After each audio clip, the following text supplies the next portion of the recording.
What's going on? I'm Dan. This is my shop. Today I'm making this 6-drawer media console with magnetized covers, all made out of black Oregon walnut. This is exactly the feeling you should have when you haul plywood into a shop. I don't care who you are, just that's the feeling. Anyway, this design is based off of an Instagrammer that I follow named Cap. I think it's Israel Cap. A really cool account. Check it out. But I don't have the design or anything. I just saw what they did and was inspired by it. And the client I was working for really liked the linear lines of this cabinet. And then I added multiple drawers and kind of made it my own after getting that inspiration. But I just want to give credit to that account. Really good. I'll put it in the description. And like any cabinet build, this media console just involves a whole bunch of rectangles and squares. And obviously there's a lot of measuring that goes along with that. But you're basically having a base and then some walls, some risers. You're going to have a top, a back, and then fronts. And then you're just kind of making a variety of different looks to ultimately result in a pretty media console.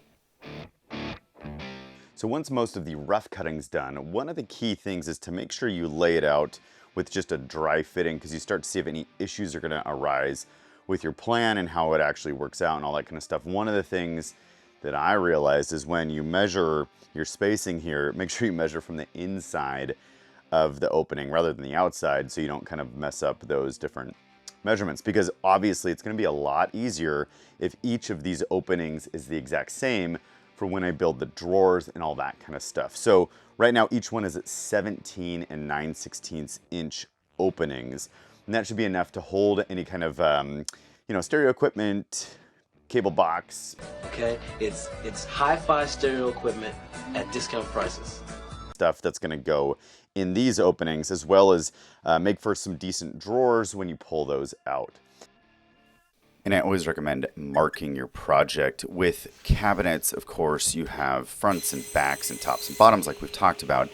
And when you put in things that become a little bit more complex, like grooves for the back panel, and then eventually some cutouts for the stringers, and ultimately some grooves as well, you got to make sure you know what is the top, the bottom, the sides. And so marking that stuff out is really helpful.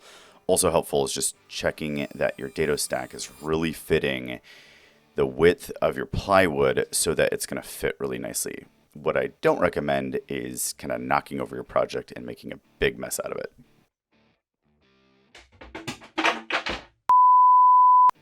But accidents happen, and then you just text people, rage texts, and it all works out. Anyway, then you can go to marking out those stringer cutouts that I was talking about. And this isn't really hard, but for some reason, this part of the project is always tricky to me. I feel like there should be a better way to cut these out. I've tried using a bandsaw, but when you flip it one way, it has enough clearance for the bandsaw. But then when you flip it the other, it doesn't necessarily. So I ended up using this table saw strategy, and it worked fine. It had a little bit of tear out, but overall, the point is to get those stringers to be able to be run in there. Another thing I recommend if you're thinking of going through this process or any kind of cabinet build is to use spacers rather than relying upon tape, because the spacers are always going to be consistent, and sometimes with tape things can get a little bit funky. Then it's just really a matter of always checking that everything's square and gluing and screwing, and I really recommend the use of a 23 gauge pin nailer to just tack everything together before you can add any screws or glue or whatever you might need that's necessary.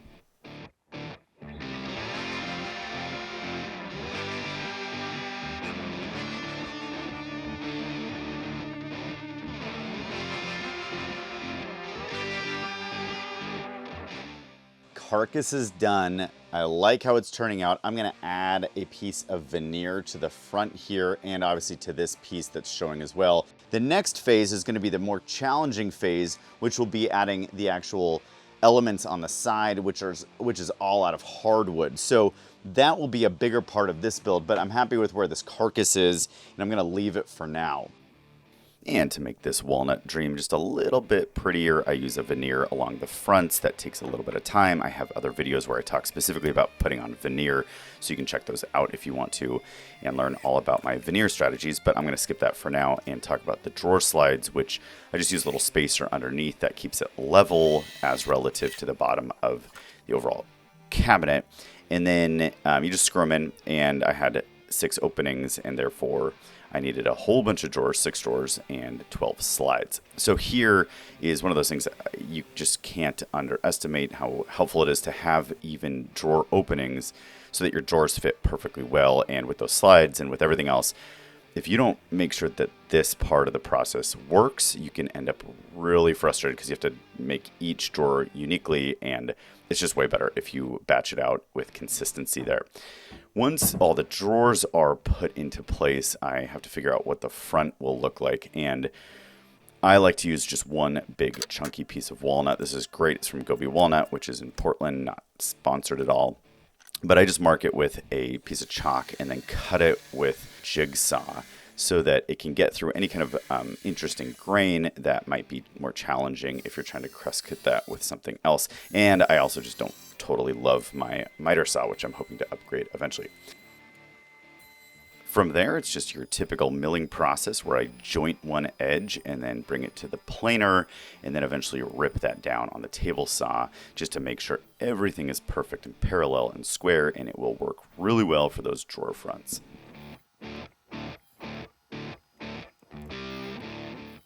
What I like to do is take a second here and stop and figure out exactly what kind of grain pattern I want on the door fronts. Obviously you can see they are not milled at all right now, and they are not even attached or anything like that. I need to do still some cuts to these to make them work as actual drawer pulls on the front, but it just helps you to kind of get a sense of how it's going to look in the end.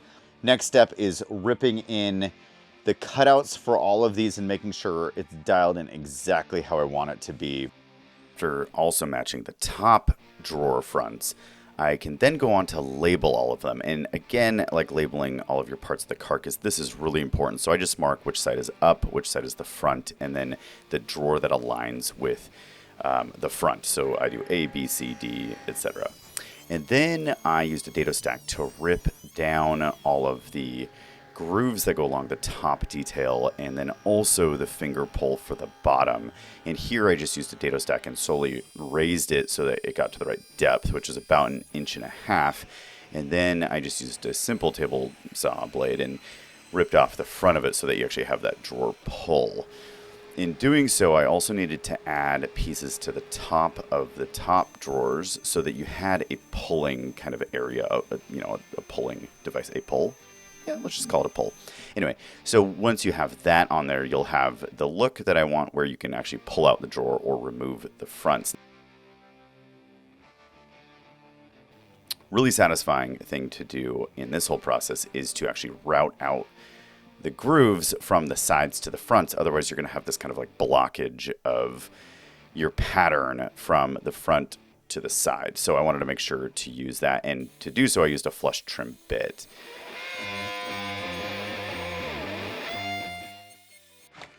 All right, after some real head scratching, I figured out a much better system for these doors than what I had originally planned on, which was to use pretty standard cabinet hinges. The problem with these, and the reason I was scratching my head and getting frustrated, was that this whole unit would be inside of the cabinet here, and that would be a problem because if it's sitting right here and they want to put in like a cable box or anything like that, I worried that this would kind of get in the way of that. And sure, they could maybe like unhinge it and stuff and fit it in there and kind of squeeze it, but I just didn't like how that would ultimately serve them with this overall unit. So what I decided to do instead was just ditch the hardware and go with magnets. Magnets On the side, and then kind of a cleat system where basically this allows it to kind of like rest in there. It doesn't change the external aesthetic at all, and it's really easy to just pop in and out, and you can adjust it ever so slightly because of those magnets. So I think ultimately it was kind of one of those things where a little head scratching and a little bit of thinking through things allowed a better solution that's now going to allow for them to just take this off and have a really nice area in which they can put whatever electronics they want in there, since this is ultimately built for a big TV. So happy with how that kind of accident happened, and realizing you don't always need to use the stuff that, you know, is obvious or that maybe you've seen elsewhere. There are alternate solutions that could be much better for the overall functionality of the unit. The last step was just adding the back to the overall console and adding some finish, and it was done.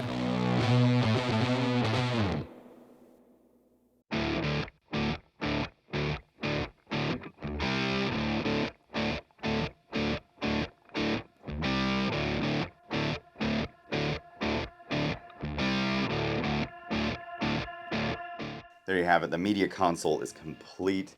I'm really pleased with how this came out. The drawers worked out really well, and those magnetized covers are perfect for hiding that AV equipment that otherwise could have gotten in the way when you have all that hardware and it's just tough to work around. It's going to hold up an 85-inch TV, which is perfect for the size of this thing. And it ultimately will store a lot of stuff for them so that they don't have to worry about having clutter all over the place here. So this worked out really well. I skipped the sanding and finishing side of it just because, that's not that exciting to watch. But if you're curious, I used a spray lacquer on here and then just used a little wax over the top of it to make sure it has that nice kind of smooth sheen. There's a whole bunch of stuff about how you can sand and finish things. Thanks for watching. Subscribe, like, do all that stuff, and I will see you next time.